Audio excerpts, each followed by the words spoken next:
los encargados de filiales, de zonas, y eso es muy importante. Sinceramente, desde hace mucho tiempo he deseado tener este tipo de reunión con ustedes, porque podemos tratar aspectos muy puntuales respecto a la vida de un pastor, a lo que realmente tanto Dios como la gente puede esperar de nosotros.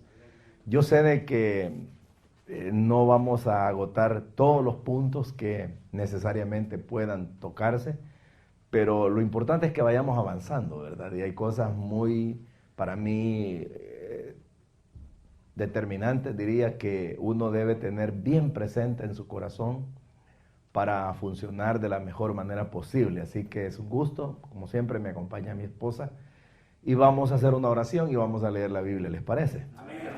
Bueno, oremos pues, Padre, en el nombre de Jesús. Muchas gracias, Señor, porque este día nos permites tener esta reunión con tus siervos. Señor, tú eres, que podamos, Señor, ser instruidos, nuestro corazón se ensanche en tu obra y nuestro ministerio, Señor, brille para la gloria de tu nombre. Ayúdanos a honrar a Jesús, Señor. Te lo rogamos, te lo pedimos, bendícenos, danos tu palabra. Por Cristo, nuestro Señor, nuestro Salvador. Amén. Gloria a Dios. Muy bien, hermanos, vamos a comenzar por un pasaje clásico, ¿verdad? Y es el capítulo número 4 de Efesios, versículo número 7.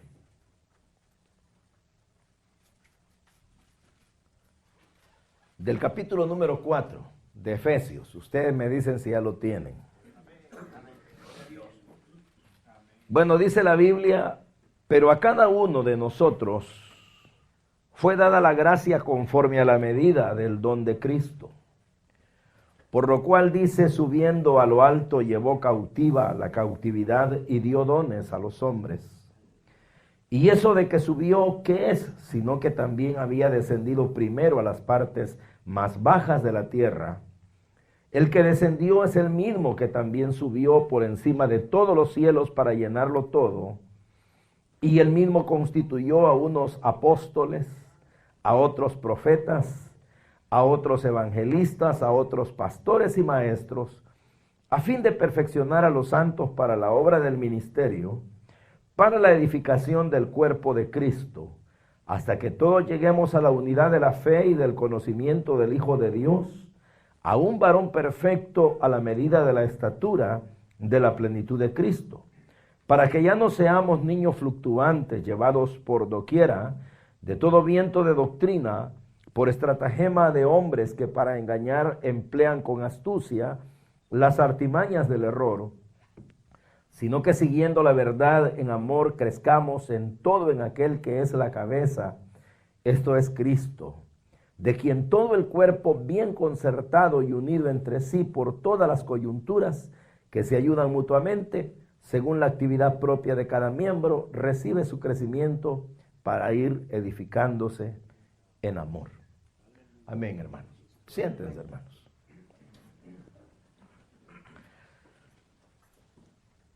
Hay una realidad en esto de la obra de Dios. Y esa realidad es que es extraña. Extraña en el sentido que Dios nunca necesitó de nadie para hacer lo que Él hace, porque es Dios. Y Él mismo se lo dijo a Job, ¿verdad? ¿Dónde estabas tú? Le dijo, cuando yo trazaba la tierra, cuando yo hacía las bestias, cuando, bueno, hizo todo. Y Job sencillamente tuvo que callar, ¿verdad? Porque no había respuesta. Y la Biblia dice quién ha sido el consejero de Dios, dónde han estado los que le pueden ayudar, y no hay. El asunto es, hermanos, de que eso lo dejó más que comprobado el Señor en la creación misma, ¿verdad? Algo tan vasto, tan complejo, tan interesante, que hasta la más mínima criatura que hay en el mundo resulta ser muy interesante, cualquiera, ¿verdad? Una hormiga, por ejemplo. Examinemos una hormiga es interesante realmente, y la Biblia nos llama a verla. ¿verdad?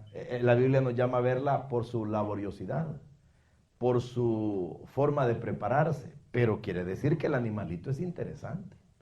Igual pudiera ser un pájaro, igual pudiera ser una flor, igual un río, el mar, las montañas, los minerales, la luna, el sol, las estrellas, ya no se diga el hombre, ¿verdad?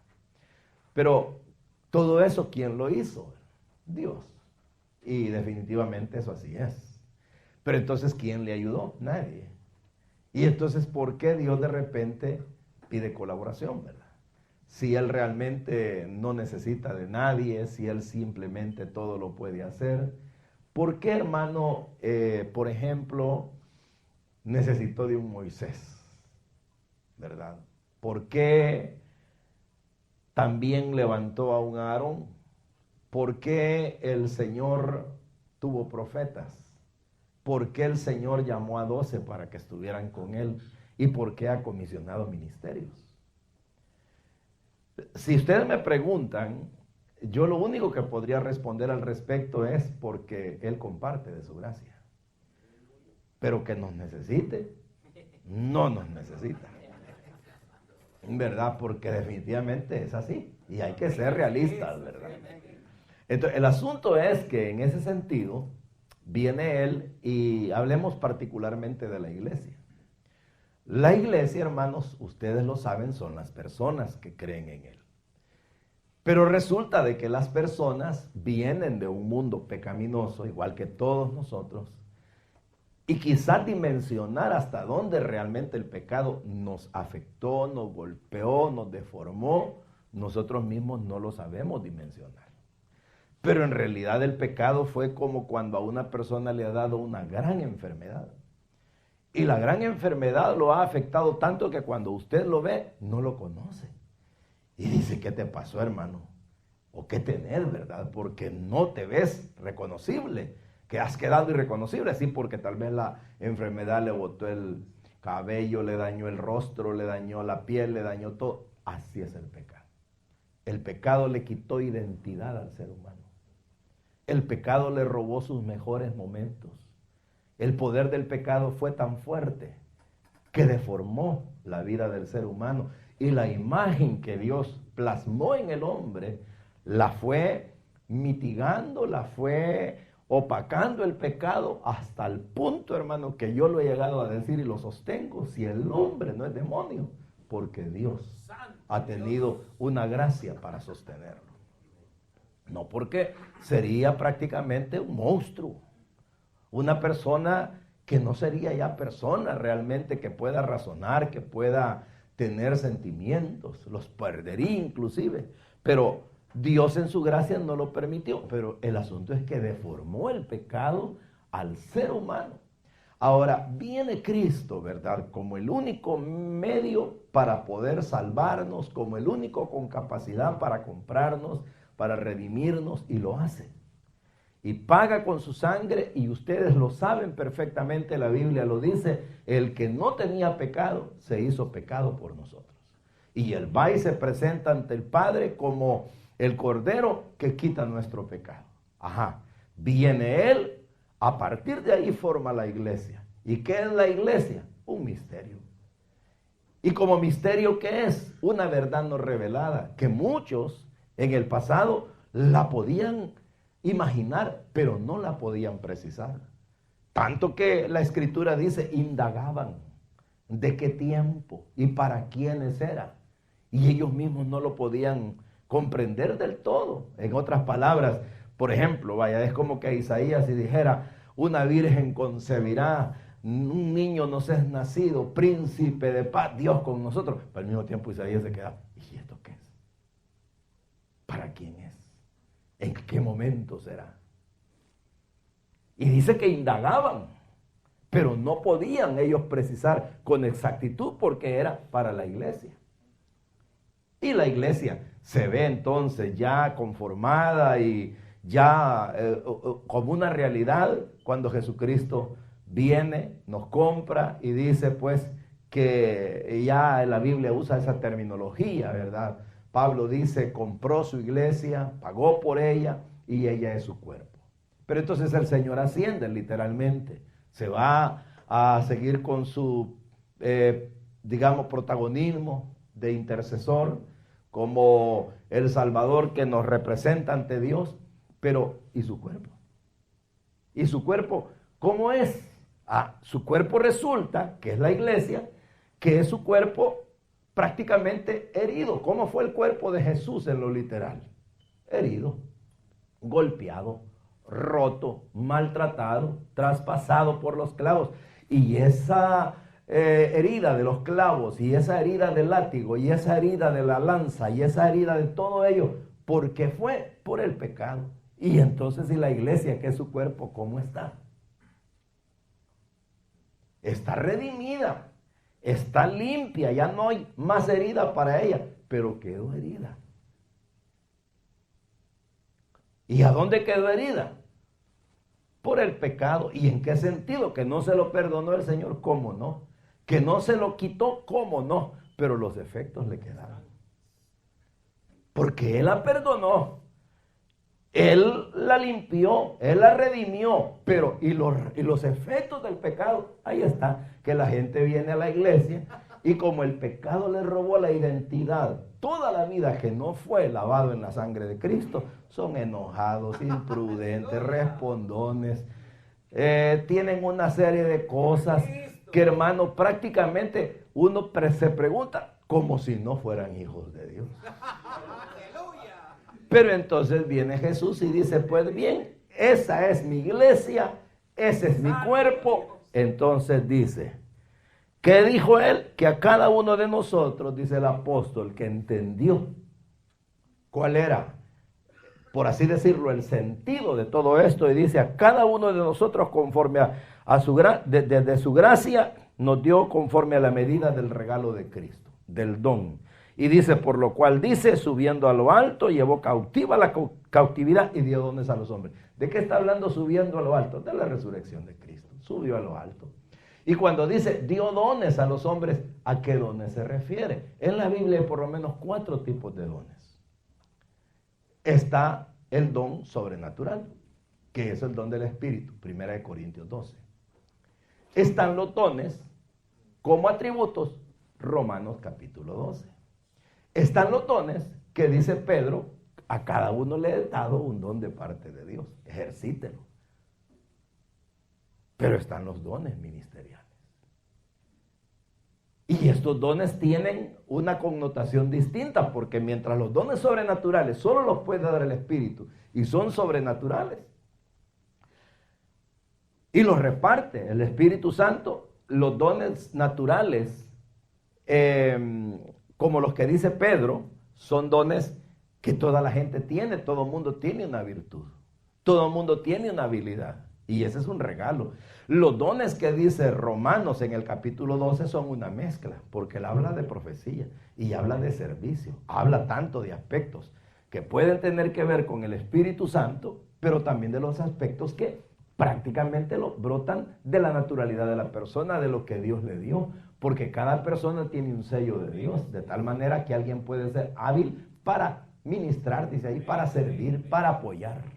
Entonces, ¿pero qué ocurre? Los dones de acá son dones de otro nivel, son dones donde más que todo tiene que ver con dones direccionales, dones que tienen que ver con dones de educación, dones de formación, dones donde hay la responsabilidad de la persona, y por eso es que la Biblia claramente lo dice, ¿verdad? De que después de haber descendido a las partes más bajas de la tierra, al resucitar, Él no quiere que su cuerpo quede herido, quede maltratado, ya lo compró, pero Él lo quiere reparado, Él lo quiere curado, Él lo quiere, como Él dijo, limpio, sin mancha y sin arruga. ¿Y quién se las va a quitar? ¿Quién es el que va a educar a ese pueblo? Pues bien, ahí dice, ¿verdad? El que descendió, el mismo que también subió, el mismo constituyó. No se lo delegó a otro. El mismo Señor que descendió, el mismo que ya nos había dado la muestra de haber pagado por nosotros y sube llevando a lo alto la cautividad. Dice aquí, el mismo que bajó, el mismo que subió, es el mismo que constituyó. Establece. ¿Y qué establece? Bueno, establece lo que nosotros conocemos como los ministerios primarios, ¿verdad? Que son 5. ¿Y cuáles? Bueno, ahí dice apóstoles, que ya sabemos que un apóstol es un enviado, ¿verdad? Un profeta, y ya sabemos que un profeta es alguien que habla en lugar de otro, en este caso en lugar de Dios. ¿Y qué más? Un evangelista. ¿Y qué son los evangelistas? Los que anuncian el evangelio y buscan la salvación de las personas. ¿Y quiénes son los otros? Los pastores. ¿Y quiénes son los pastores? Los pastores son los que tienen el cuidado de la grey en una localidad. Y los maestros. ¿Y quiénes son los maestros? Aquellos que de una manera precisa dan las enseñanzas de la palabra de Dios, teniendo la capacidad para comprenderlas y teniendo la capacidad para exponerlas. Muy bien, los 5 ministerios, correcto. Pero, ¿y estos ministerios en realidad en qué consisten? Es decir, son que uno es enviado, otro habla en lugar de, este otro es local, este solo evangeliza, este otro enseña. ¿Esa es la virtud de ellos? No. Hay un trabajo de fondo. ¿Y cuál es el trabajo de fondo? Y un trabajo de fondo, un trabajo permanente y un trabajo que en vez de disminuir cada día aumenta. ¿Y cuál es? Curar, sanar, recuperar. Es como que yo le diga a Minor, por ejemplo, Minor, ¿qué te quitó el pecado, hermano? Dime, cuando no eras hijo de Dios, ¿cómo te deformó el pecado? Y Minor comienza a decirme, fíjese, hermano, que yo, muy bien, mi tarea como pastor, hermano, es recuperar en ti todo lo que el pecado te quitó. Es mi tarea como tu ministro. A partir de ahí ya nos zumbaron un gran paquete, ¿verdad? Porque estoy hablando de Minor y luego de todos. Y cada uno con su propia experiencia.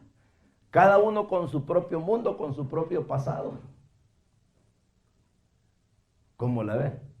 Y eso es en lo que nos hallamos. Y se los puedo demostrar porque resulta que aquí yo leí la Reina Valera, pero en la versión original aquí dice, el Señor constituyó a estos ministerios y dice a fin de perfeccionar a los santos. Esa palabra lo que significa es a fin de recuperarles todo lo que perdieron en el mundo. ¿Cómo la ven? Solo ahí, hermano, analizando esa realidad, en realidad es un gran peso, ¿verdad? Porque eso es como ir a la guerra y que a uno le digan, más este fusil, andate al campo, tenés que traer los vivos a todos. Y las balas están zumbando. Y el enemigo está ahí, anda con este fusil, haz lo que puedas y te traes a todos, que no se te pierda ni uno. Y si al primero que le van a tirar es a uno. Porque el pastor no escapa, no porque él es el ministro, él va blindado. Entonces, pero ya vamos a llegar a eso, vaya. Pero empezando de ahí, a fin de perfeccionar, ese perfeccionar es a fin de recuperarle a cada persona que es de la iglesia lo que la vida le robó. Por eso a mí me gusta la canción aquella de Dani, ¿verdad? Cuando dice, el rey te mandó a llamar y él le dice, estarás conmigo y te voy a dar lo que la vida te robó. Esos que hicieron esa canción ni saben de que el trasfondo de eso es este. Te voy a recuperar lo que la vida te robó. ¿Pero y qué te robó la vida? Te robó moral, te robó espíritu, te robó buenas costumbres, te robó visión, te robó fe, nunca la tuviste, te robó amor, te robó, y hermano, ¿qué no les robó? ¿Y qué no nos robó? Digan. Y entonces quiere decir que ahora, Señor, mi tarea es que yo le ayude a toda esta gente a recuperar eso. Así es. Si es que realmente eres llamado a esto. Santo Dios. Si no, uno podría decir, mejor ni me meto, ¿verdad? No, y tendría la libertad de hacerlo. Y tendría mucha valentía en decir, mejor me zafo antes, ¿verdad? Aleluya. Antes de que se ponga serio, pues sí, porque antes de que a uno lo nombren, antes que lo asignen, antes que lo ordenen, como uno pelea por la ordenación, ¿verdad? ¿Ah? Porque una vez colocada a las manos del presbiterio, hermano, si ese es un sello. Ajá, y entonces, ¿qué va a hacer? ¿Se pueden imaginar ustedes, hermanos? Solo imagínense a un ministro ya constituido, como aquí dice, que tenga que, para empezar, visualizar cómo está la gente, porque esto llevaría a un análisis de la gente y ver todo lo que les tiene que recuperar. Sinceramente, hermano, a partir de ahí uno tiene que no solamente estar dispuesto, sino que el lío es que muchas veces lo que la gente necesita recuperar, también uno.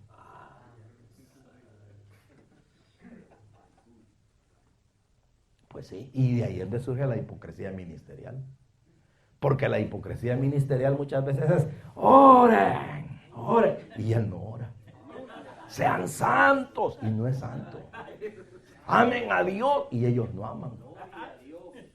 Vivan con rectitud, y él no conoce en qué consiste eso. ¿Y cómo va a recuperarle a la gente lo que él no tiene? A partir de ahí, ya hay un enorme compromiso, hermano. Porque solo con esa frase, ya como que Dios a uno lo puso contra la espada y la pared, ¿verdad? Y como que el Señor dice, ¿te gusta el título? ¿Y cuál es? Apóstol. Está bonito. Pastor, está lindo. Ajá, ¿lo querés? Sí. ¿Se sentís que...? Démosle pues. Eso sí. Entonces, mira al pueblo. No, hombre, hermano, ya se puede imaginar. ¿Cuántos miembros tiene la iglesia ahorita aquí? 1200. Vaya, 1200 caracteres, 1200 pérdidas en el mundo, 1200 de todo. Y hermano, si ahí tiene uno para hacerse viejo. Pero entonces, ¿qué ocurre? Vaya, dejémoslo ahí porque no nos podemos quedar, porque hay tanto que pudiéramos hablar de esto. Pero el otro asunto es, primero, recuperarles, a fin de perfeccionarlos, que vayan avanzando. En otras palabras, la idea es que al pretender recuperar en las personas lo que el mundo les robó, lo que el pecado y el diablo, que usted quiera, el asunto es que no pueden quedarse estáticos.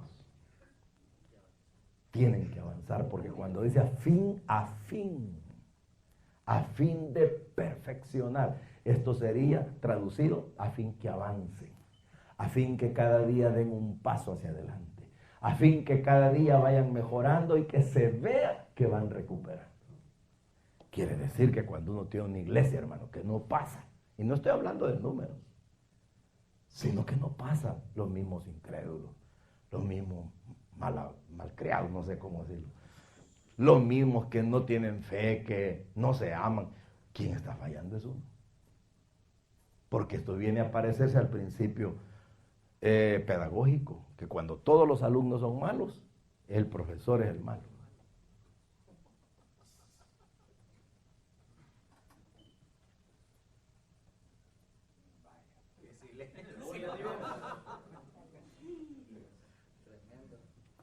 Entonces, ¿qué ocurre, verdad?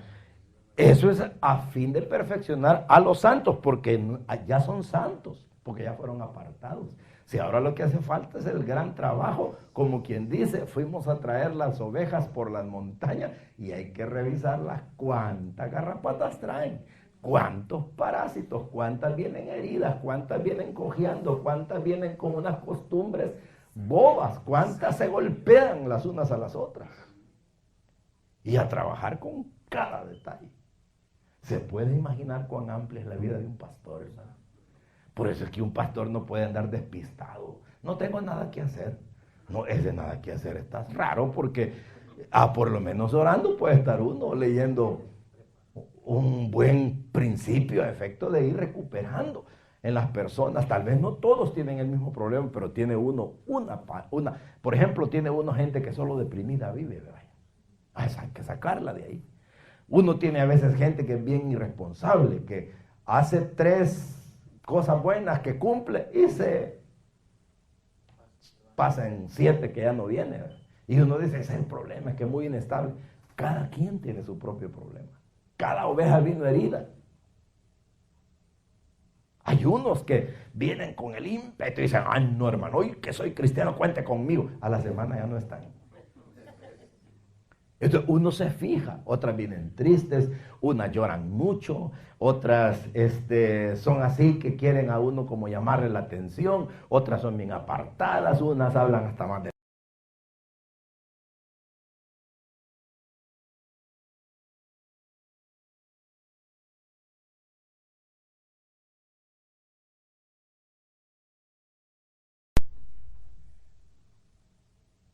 Por eso es que incluso en la formación del liderazgo es bien importante porque al final los líderes y los supervisores son nuestros colaboradores en el ministerio para ir ayudando a atender grupos minoritarios, siendo que en la medida que el número aumenta, uno ya no puede atender en la misma dimensión este tipo de cosas.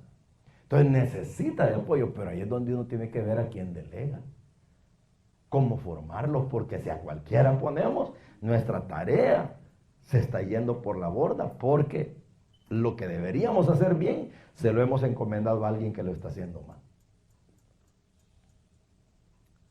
Aquí hay mucho que hablar, hermano, porque es así. Pero vaya, para que tengamos una idea, luego dice que hay que perfeccionarlos para la obra del ministerio. ¿Qué quiere decir? Que entre las cosas que un pastor o un encargado de iglesia tiene, un ministro del evangelio, quien sea, el apóstol, todo, fíjense que este es un aspecto común de todos. Pero el asunto es que no podemos dejar que la iglesia se mantenga ociosa. La iglesia se vuelve como una especie de hijo, como una especie de alumno al que hay que enseñarle a trabajar. ¿A dónde? En la obra del ministerio. Cuando uno no exige, yo le decía hace poco a los hermanos en la iglesia, que cuando uno exige, ellos pueden pensar, este hombre se le imagina que estamos sin hacer nada. Como está a tiempo completo en la iglesia, quiere que todos hagamos lo mismo. No, es que es una orden expresa, que la idea de ir despulgándolos y haciéndolos gente, como dicen, ¿verdad? Tratando de que se vean bonitos, bien bañaditos, bien peinaditos, ya que se parezcan a Cristo un poquito. Entonces, la idea es que trabajen, no es que ya bañaditos, anda, sentate, hijo, para darte a comer. No, ahora que estás bañadito, ahora que ya has recuperado alguna identidad cristiana, ahora que ya tienes muchas cosas que te hacen parecerte poco a poco a Jesús, a trabajar, muchachos. Entonces la iglesia tiene que trabajar. Cuando uno a la iglesia no la responsabiliza, no la educa, no la forma, quien está fallando es uno. Si la iglesia es haragana y no hace nada, no le echa la culpa a la iglesia. La culpa es suya. De ahí que uno no solamente tiene que instruir, sino que demandar, exigir. ¿Verdad? Eso, exijo a todos que se preparen para el liderazgo. Una buena orden. Y ustedes saben que la gente que comprende esto dice, hey, en la iglesia hay visión. El que no dice, no, esa iglesia es muy exigente, yo me voy a otra. Ajá, ¿por qué? Porque es la gente que no quiere que se le recupere lo que Dios puso en ella. Porque mire, yo le hago una pregunta. ¿Cree usted que Dios cuando formó a Adán y a Eva contempló la pereza? No, si el hombre lo mandó a trabajar. Quiere decir que lo original es eso.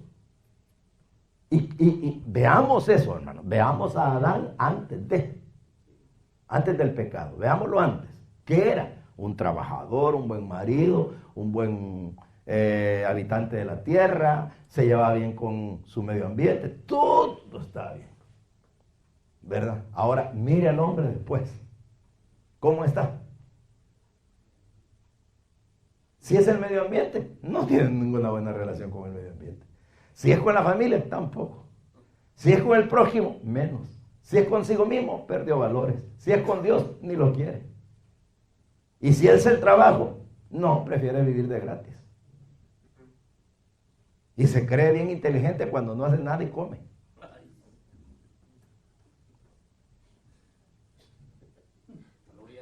Es así. Qué vivo soy. Lo que no sabe es que está deformado. Entonces cuando la iglesia viene y uno la tiene, adelante, por es que a la iglesia le gustan esos mensajes de triunfo, de que Dios te bendice, Dios bendiga tu salida, tu entrada, el Señor te va a proveer abundante. Amén, grita la gente. A trabajar entonces. Ya no, dicen. ¿Por qué? Porque es lo mío. Entonces es tarea de nosotros, aunque nos cueste, hermano. Aunque nos cueste, pero la finalidad de recuperarle a las personas aquello que perdieron en el mundo, en la vida, y que solo Cristo se los puede dar, y que nosotros entendemos cuáles son por la palabra, entonces los estamos recuperando en ellos para que luego se preparen para la obra del ministerio. ¿Y qué es ministerio? Servicio. Para el servicio. Para el servicio. En ese sentido, todos los países que de alguna manera tienen como ley que todos los que son personas que tengan facultades puedan servir en la milicia de su país, es bueno. Es bueno en el sentido que ninguno se escapa. Todos van. Así debería ser el evangelio. El evangelio es todos van. Todos adentro. Todos pueden. Todos son capaces. Todos tienen ideas. Todos saben qué hacer. Todos desean hacerlo. Todos quieren. Todos pueden. ¿Pero y por qué? Porque para esto es que el Señor nos dice, perfecciónenlos. Pero otra vez, hermano, otra vez. Y ahí es donde quizás yo me tenga que adelantar a muchas cosas, ¿verdad? Pero por ejemplo, un pasaje brillante es Hebreos 13, cuando dicen que ustedes, le dice el escritor a la iglesia, miren la conducta de sus pastores. ¿Cuál haya sido el resultado de lo que ellos hicieron? ¿Qué significa? Que si uno va a educar a una iglesia, a que la iglesia sea trabajadora, ¿cómo tiene que ser el pastor? Trabajador. Muy trabajador, muy trabajador. ¿Por qué creen ustedes, hermano, que en la vida el concepto de muchos creyentes e inclusive del mundo, que es el que más lo tiene, piensan que la vida del pastor es la de la pereza? ¿Ah? ¿Por qué, hermano? ¿De dónde lo sacaron? ¿Será que lo inventaron o lo vieron? ¿Ah? Lo han de haber visto, ¿verdad? Porque muchos pastores en la vida, hermano, nunca entendieron esto. Muchos no lo comprendieron. Pocos son los que a través de la historia lo han entendido.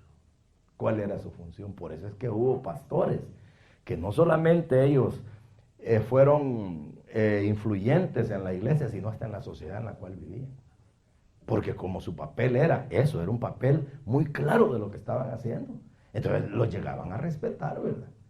Los reyes, los gobiernos. Oye, ese tipo va más allá. Pues claro, porque ellos tenían muy, pero muy presente este tipo de cosas. Y recuerden ustedes de que, sobre todo los que sabían el idioma original, ¿verdad? Porque el asunto es que nosotros vemos las traducciones. Pero detrás muchas veces de las traducciones hay palabras claves originales que dicen mucho, hermano. Esta, por ejemplo, yo nunca, hasta hace como 2, 3 años atrás, entendí en una traducción la recuperación de lo perdido.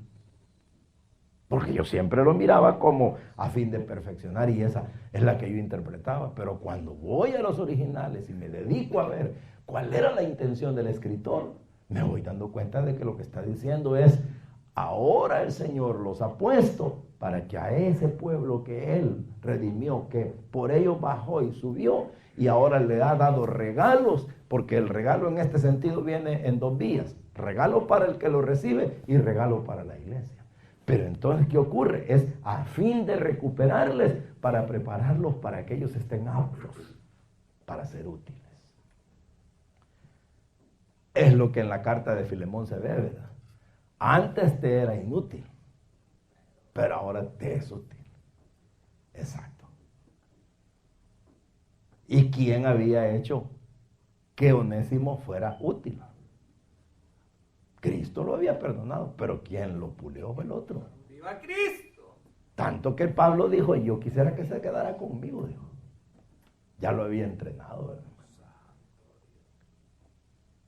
Entonces el asunto es, esa es nuestra tarea diaria, no crean que solo es, bueno, ustedes saben que a veces uno, hermano, tal vez la misma naturaleza que es traicionera, uno lo engaña, ¿verdad? Porque uno tal vez se desliga a veces de lo profundo que tiene que hacer porque cree que porque ya tiene el nombre o porque uno predicó un buen mensaje o porque la gente le llegó a decir, hermano, mire qué lindo lo que nos dijo, cómo Dios lo usa. Uno ya se siente campeón, ¿verdad? Pero no, si detrás de todo hay un trabajar, que en vez de hacernos reír, de repente nos podría hacer llorar, porque cuando uno mira que no ha avanzado mucho con un cliente, con un paciente, con una persona, es para decir que miserable soy, ¿verdad? No he logrado que este se eduque, ¿verdad? Es como la decepción que siente un padre cuando apenas a veces solo tiene 3 hijos y uno de ellos le da quebradero de cabeza. Los 2 aquellos lo hacen reír, pero este lo hace llorar. Y más llora que ríe. ¿Verdad que sí? Entonces, así le pasa a uno. Pero sigamos, hombre, porque si no me almuerzan. Y entonces dice, todo esto para la edificación del cuerpo de Cristo. Fíjense qué tremendo, que la recuperación de toda la identidad perdida y el ser capacitado para servir, la finalidad que tiene es ayudar a los demás, porque dice, para edificar el cuerpo de Cristo. ¿Y quién es el cuerpo de Cristo? Los demás y yo. No yo y los demás, sino los demás y yo. Y si a mí me está recuperando el pastor en lo que la vida me robó y yo me estoy capacitando para servir, al final, ¿a quién pretendo ayudar? A los demás, a todos los demás. O sea que yo soy clave para ayudar a los demás. A partir de ahí, uno está viviendo cristianismo. Porque ¿acaso no le dijo el Señor a Pedro, demuestra que me amas? Cuida la iglesia, cuida la iglesia, cuídalos. Cuando uno se proyecta para ser útil a la iglesia del Señor en toda su dimensión, a todas las personas, quienes sean, nuevos, viejos, bien cristianos, no bien cristianos, hermano, uno está haciendo lo mejor, porque la finalidad de la vida cristiana es esa, ser útil a los demás. Porque a veces uno dice, ¿y cuál es la finalidad de la vida cristiana? Que yo sea salvo. Cierto, eso se da por descontado. Pero ese es el logro mayor. No, es poder ser útil a otros. Por eso es que el mandamiento no dice, ámate a ti primero, sino a tu prójimo. Y después dice, como a ti. Como quien dice, en la escala de valores primero es Dios, después el prójimo y después yo. Como quien dice, primero la gloria para Dios, la bendición para mi prójimo, y si sobró, que me quede a mí. Ese es el evangelio. Y Pablo dijo, en esa sola sentencia se resume todo. La ley. ¿Y qué es la ley? La voluntad de Dios. Porque nosotros decimos, la ley se acabó, hermano. Mentira. La ley no se ha terminado. ¿Y por qué no se ha terminado? No, se terminaron los rituales, mi amigo. Se terminó el sacerdote, los levitas, el santuario, el templo, pero ¿y la ley? Ama a Dios sobre todas las cosas. ¿Y la ley? Honra a tu padre y a tu madre. No deseas la mujer del prójimo, no mates, no mientas. ¿Se acabó? No. Sí se acabó el sábado. Mentira. El sábado no lo guardamos, pero el sábado no es el sábado en sí, es el día de reposo. Y el día de reposo, usted lo puede agarrar lunes, martes, miércoles, jueves, viernes, sábado, domingo, pero tiene que respetar un día a la semana. Porque el día de reposo no es para simplemente no trabajar, es para reponerse. Porque Dios hizo el cuerpo con la capacidad de trabajar por ciclos, y en ciertos ciclos el cuerpo se tiene que realimentar. Y una de las formas de realimentarse es a través del descanso.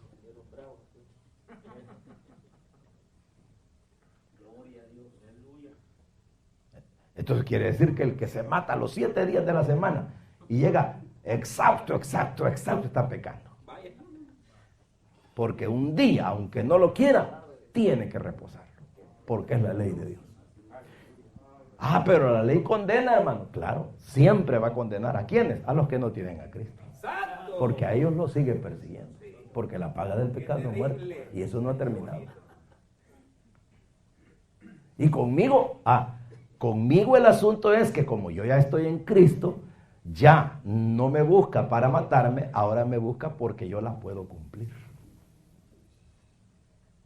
Porque en Cristo todo lo puedo. Porque ya no estoy revestido de mi naturaleza, sino de la de Cristo. Y Cristo dijo, no he venido para abrogarla, he venido para cumplirla.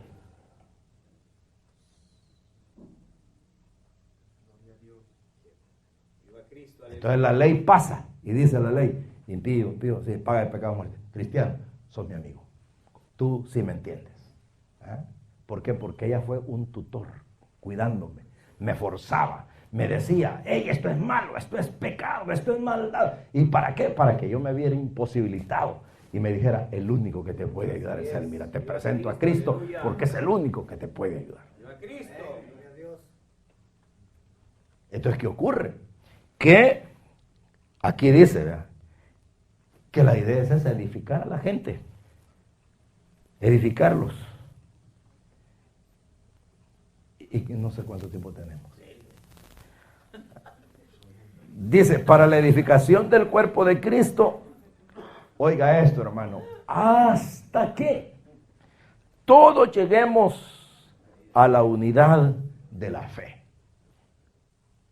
Yo no sé ustedes, ¿verdad? Y podría preguntarles, pero no lo voy a hacer. Mejor se los digo. Pero por ejemplo, cuando dice, todos lleguemos a la unidad de la fe, parece un imposible. Porque, para empezar, para ubicarnos, interpretemos de qué fe está hablando. De la fe, que es confiar, creer, o de la fe en lo que sabemos. ¿Ah? Porque yo no puedo lograr que el hermano Freddy tenga la misma fe que Alirio. Porque cada uno puede tener una fe distinta. ¿Verdad? Y Dios le va a dar a cada uno de acuerdo a la medida del don de fe, del regalo de fe, de cómo crean. Y eso es lo que los va a distinguir, es en el nivel de vida que cada uno tenga. Pero vaya, y la fe que la Biblia me dice que los logre llevar a la unidad. ¿Cuál es entonces? Es el conocimiento.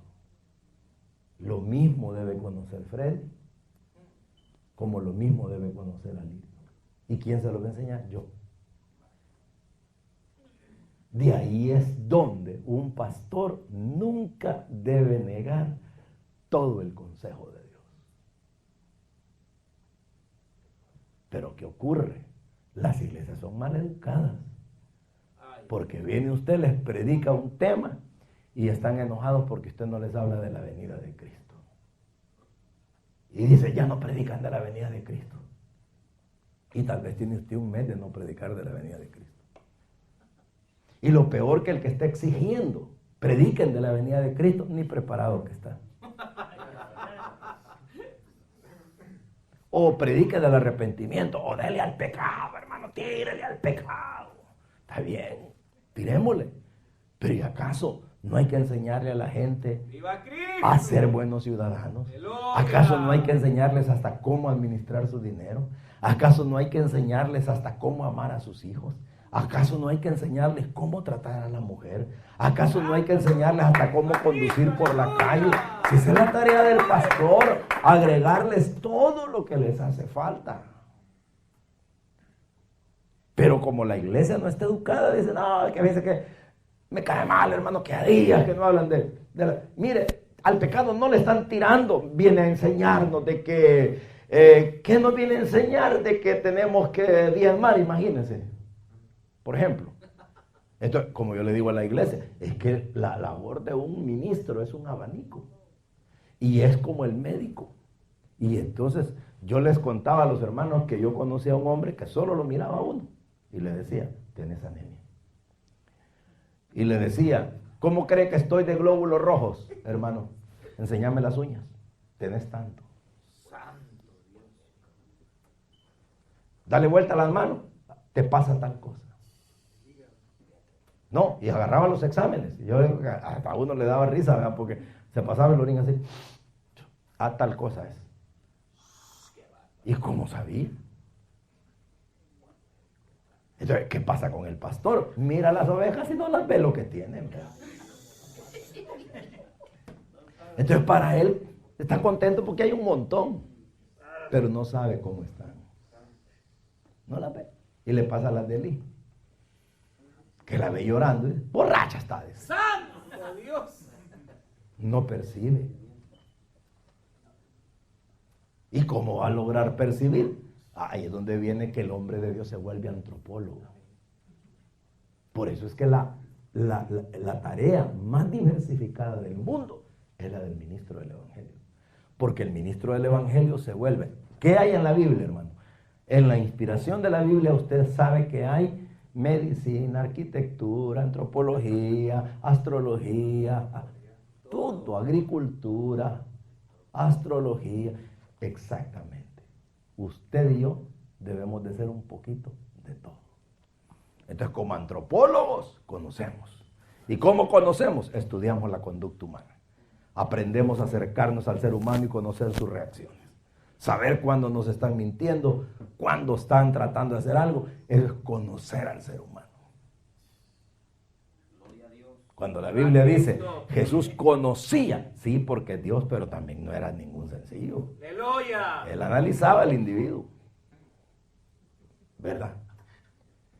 Entonces, la miraba llorando el hombre y no sabía qué. Uno mira la iglesia y como le repito, uno se confunde por el número. Pero la tarea nuestra, recuerden, ¿dónde comenzó? Recuperarles. ¿Y cómo yo les voy a recuperar si toda la vida les paso hablando de lo mismo? ¿Ah? Quiere decir que si yo fuera que los estoy vitaminando y solo vitamina A,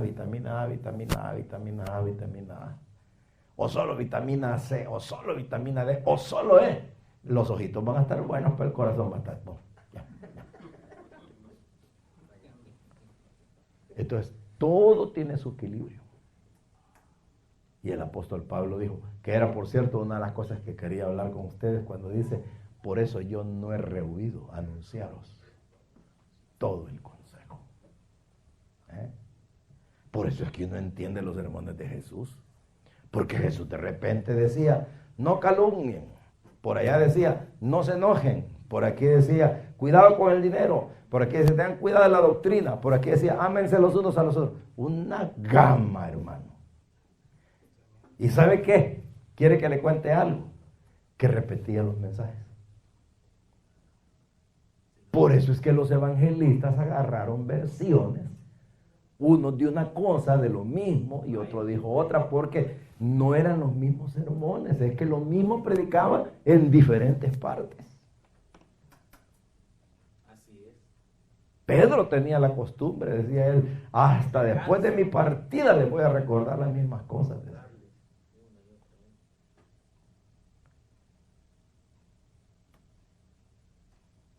¿Verdad? Es como el médico. Entonces el pastor es un maestro, es un médico, es un amigo, es un papá, es un hermano, es un... de todo, solo veterinario, no es porque no son animales. No, pero en realidad sería demasiado denigrante, ¿va? Pero de ahí por lo demás, todo es un hermano. Cirujano, de todo. Entonces, ¿qué dice? Que es para que todos lleguen a la unidad de la fe. Entonces quiere decir, hay que enseñarles. Por eso nunca le nieguen a la iglesia la enseñanza. Por muy... de esto quizás tendríamos que hablar mucho, ¿verdad? Porque para no negar toda la enseñanza, hay que entender toda la enseñanza. Y para entender toda la enseñanza, hay que saber utilizar la Biblia. Y solo se los digo de paso, porque no tenemos forma de profundizar. Utilicen el mejor método de interpretación. el mejor método de interpretación de la Biblia es el gramático histórico. Uno puede tener otros métodos, inclusive en el presente uno puede echar mano a la crítica textual, a la alta crítica y a la baja crítica, son muy importantes, pero el método más idóneo para interpretar la Biblia es el método gramático histórico.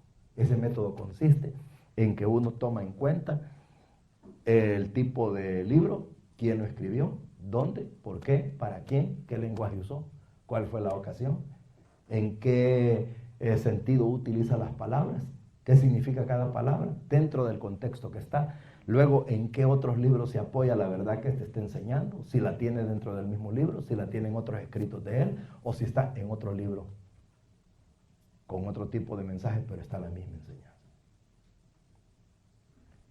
Entonces uno comprende todo eso. Y va estudiando y entendiendo. Y razonando. Y el mejor predicador es aquel que él solo se hace muchos cuestionamientos. Yo les voy a dar mi experiencia personal, esta es muy personal. Yo puedo leer una versión de la Biblia y 5 versiones más. Me puedo ir a los originales, griego, hebreo y lo que sea. Puedo leer una versión en inglés para ver cómo la fuerza que le dé el lenguaje. Me puedo ir a 3, 4 comentarios, de unos un poco más profundos, otros más sencillos, otros más contemporáneos, pero al final yo determino. O sea que para mí no es que lo dijo fulano. No, no me importa lo que dijo fulano. Lo importante es lo que yo sé. Entonces, todo pastor es teólogo y como tal tiene la responsabilidad de sacar sus propias conclusiones basándose en la verdad. ¿Qué significa? ¿Que va a ser diferente de otros? No, que la va a saber asimilar. Porque si usted adopta la teología leída, usted va a estar rajando leña con hacha prestada. Y las hachas prestadas se pierden.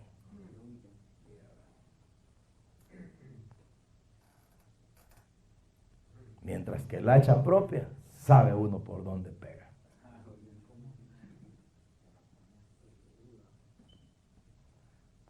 Bueno, hermano, no les quiero quitar el almuerzo, no sé si... Pero terminémonos el versículo, vaya, para dejarlo de más. Y dice, para llegar todos a la unidad de la fe y del conocimiento del Hijo de Dios. Casi tarea imposible, ¿verdad? Pretender conocerlo a Él. Llegar a la unidad del conocimiento, pero hay que intentarlo.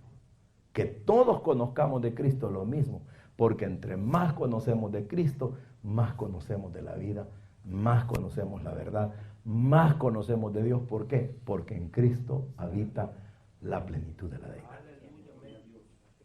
En la medida que conozcamos a Cristo, conocemos a Dios. ¿Verdad? Entonces, ese es el propósito, conocerle. Y por eso Pablo dijo, olvido lo que queda atrás y me proyecto a lo que está delante. ¿Y cuál es la idea? Llegar al conocimiento del Hijo de Dios, de su resurrección, de cómo yo mismo voy a ser resucitado. Es decir, siempre estaba en avanzada. Ahora bien, ¿qué dice aquí, verdad? Del conocimiento del Hijo de Dios a un varón perfecto. ¿Cuál es el varón perfecto? El creyente. O sea que lo saca Cristo de las tinieblas a la luz para que nosotros vengamos y se lo vengamos, por así decirlo, recuperando hasta llevarlo a la estatura de, como si fuera un varón perfecto. Como si Cristo lo está midiendo con una tabla de medir la estatura, pero no física, sino espiritual, moral, para que vaya dando la medida. Quiere decir que si uno, hermano, así, en términos figurados, si uno tiene una iglesia de puros pigmeos, porque no los hace crecer, puros enanitos, los dejó a todos chiquititos, perdió, ¿verdad? Porque la tarea de uno es hacerlos que crezcan, jalarlos.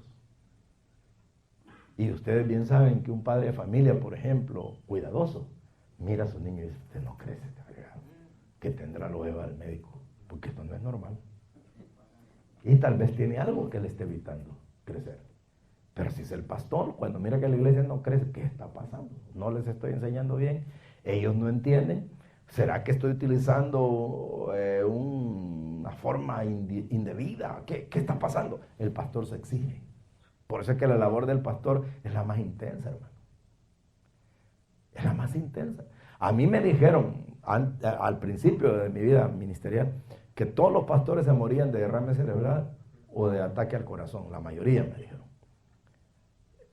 Yo lo oí, gracias a Dios a mí no me ha pasado todavía, pero lo que le quiero decir es que yo al contrario, yo en esto siento que vivo, porque como que es al revés, como que uno al vivir inmerso en esto, en vez de sofocarse y que la vida se le vaya desgastando, uno se va alimentando, se va haciendo más fuerte, porque como que uno mismo se nutre, como que yo les digo como si fuera así, ¿verdad? En la similitud de esas películas, el Superman que vuela y respira en el sol, y luego viene otra vez con todo. Así le pasa a uno, ¿verdad? Se mete con el Señor y ya sale uno, pero bien fortalecido. Entonces, ¿qué ocurre? En vez de debilitarse, uno vive.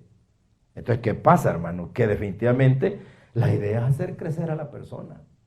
Y el pastor, para eso es como él, mire, es que el pastor es como un tesoro que recibe. Y por eso es que en la figura aquella de que recibían de la mano de Jesús el pan y los peces y le daban a la gente. Recibían y daban. Entonces, en el caso nuestro es eso, recibimos de Dios para ir dando. Siempre hay como que uno fuera un canasto que el Señor llenó de panes y de peces y uno va, se da vueltas sobre la gente y vuelve a quedar vacío y lo vuelve a llenar el Señor y lo vuelve a tirar. Y así vivió, tirando peces, tirando panes y la gente comiendo, comiendo y comiendo, saciándose. Y tú nunca te quedas vacío, un ratito nada más porque el rato me vuelve a llenar el Señor. Como si así fuera, pues. ¿Verdad? Pero entonces, ¿qué ocurre? Hasta que la gente crezca. Y cuando ya la iglesia es libre, canta, alabanza, se quebranta, llora, hay dones del Espíritu, quieren servir, uno les delega una función, la cumplen, ellos son comprometidos, ofrendan, diezman, quieren ser líderes, buenos diáconos, ellos aman la obra y se identifican, entienden lo que uno les dice, aman a Cristo, tratan de ser buenos ciudadanos, buenos en todo, lo va logrando. Usted dice, ay Señor, te los estoy planchando bien. Sí, te los estoy, Señor, trabajando bien. Gracias, ayúdame a seguirlo haciendo, Padre, porque la gloria es tuya. Ayúdame a seguirlo haciendo. Y una de mis grandes confesiones ha sido, Señor, yo me gozaré en la medida que tú te glorifiques. Mi gozo será ver tu gloria. Si tú me dejas ver tu gloria y todo funciona, para mí es suficiente. Entonces, ¿qué ocurre? Dice, hasta llegar a la estatura de un varón perfecto, a la medida de la estatura de la fe, de la estatura de la plenitud. Su liderazgo. Porque un liderazgo se acentúa en la medida que produce esos resultados. La gente lo ve y dice, no, ese siervo está en algo. Mi respeto para él. Lo que él dice, aunque en broma me lo diga, yo lo agarro en serio. Porque lo van viendo que sabe, y ahí es donde aquel escritor, ¿verdad?, de aquel liderazgo que perdura en un mundo que cambia, Haggai, dijo, cuando un hombre sabe a dónde va, los demás se hacen a un lado.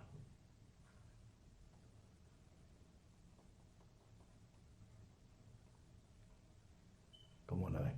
Dejémoslo hasta ahí para... ¡Aleluya!